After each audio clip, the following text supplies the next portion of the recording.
Assalamualaikum warahmatullahi wabarakatuh. Sahabatku dimanapun Anda berada, salam sehat luar biasa. Topik saya kali ini yaitu adalah anxiety disorder, atau spesifiknya yaitu adalah khawatir kok dipelihara. Silahkan bagi Anda yang belum subscribe channel ini, silahkan subscribe. Dan jika channel ini bermanfaat, silahkan share, like, dan komen. Tahukah Anda teman-teman bahwa khawatir itu sangat melelahkan? Khawatir itu sangat capek. Celakanya apabila khawatir itu dipelihara, maka itu bisa membuat kita malas keluar rumah, malas beraktivitas. Akhirnya apa? Ketika kita pelihara khawatir itu bisa membuat kita itu cemas.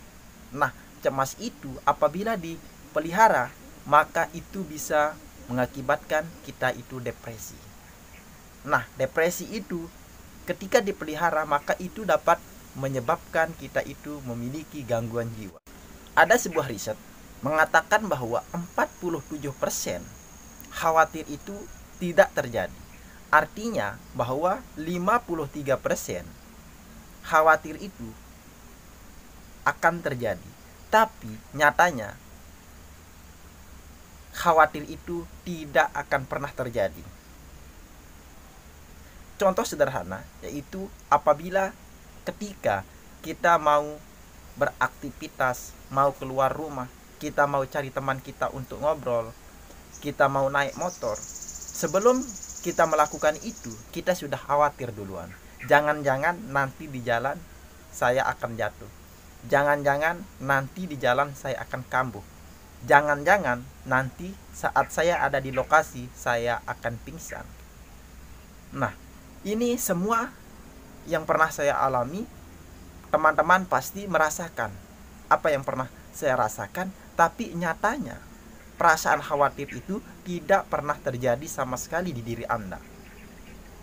Lalu, kenapa kita harus khawatir?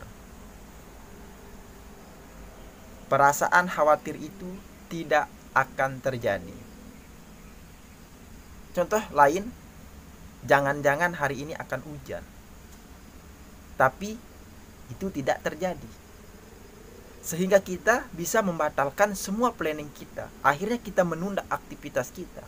Sehingga kita berdiam diri di rumah, malas keluar rumah. Karena sebelum kita melakukan kegiatan tersebut, kita sudah khawatir terlebih dahulu.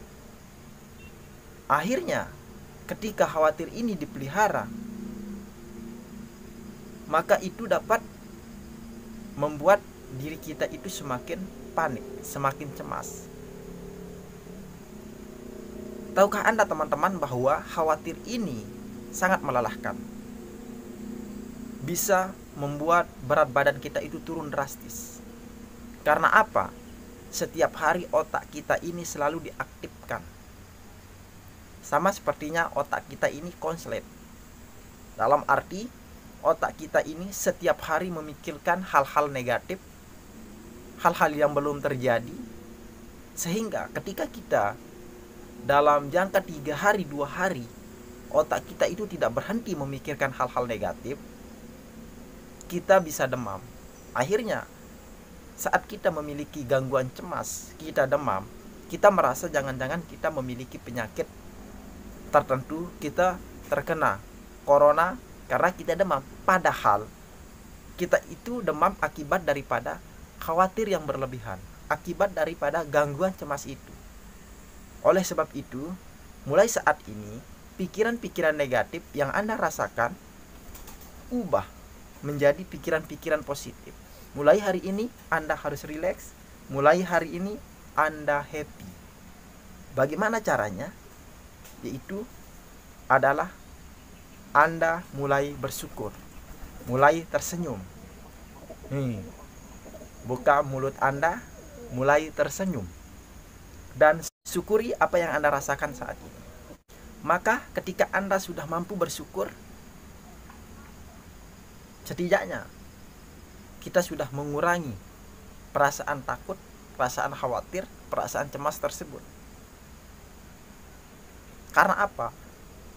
Khawatir ini sangat merugikan diri kita, karena itu sangat mengganggu aktivitas kita. Kita mau pergi jualan, kita mau pergi ngobrol, kita mau mencari teman kita selalu membatalkan, karena sebelum kita melakukan hal tersebut kita sudah khawatir terlebih dahulu. Apa yang teman-teman rasakan, saya pernah merasakan. Karena pada dasarnya cemas, khawatir ini jangan Anda menghindar.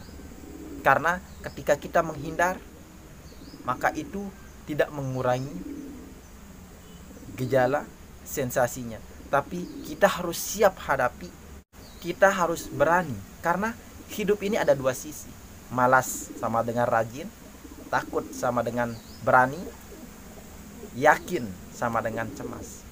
Oleh sebab itu, cemas itu Anda lawan dengan yakin bahwa tidak akan terjadi apa-apa terhadap diri kita. Semoga video kali ini memberikan teman-teman motivasi, memberikan teman-teman semangat untuk semakin semangat lagi mengatasi anxiety disorder, gangguan cemas. Karena tujuan saya membuat channel ini yaitu adalah untuk membantu teman-teman keluar dari gangguan cemas. Kita berbagi, kita sharing atas apa yang pernah saya alami dan bagaimana cara saya mengatasinya. Karena sejatinya orang yang memiliki gangguan cemas ini yaitu adalah bagaimana dia bisa memotivasi dirinya sendiri. Karena yang dapat menyembuhkan Anda yaitu adalah Anda sendiri. Terima kasih. Wassalamualaikum warahmatullahi wabarakatuh.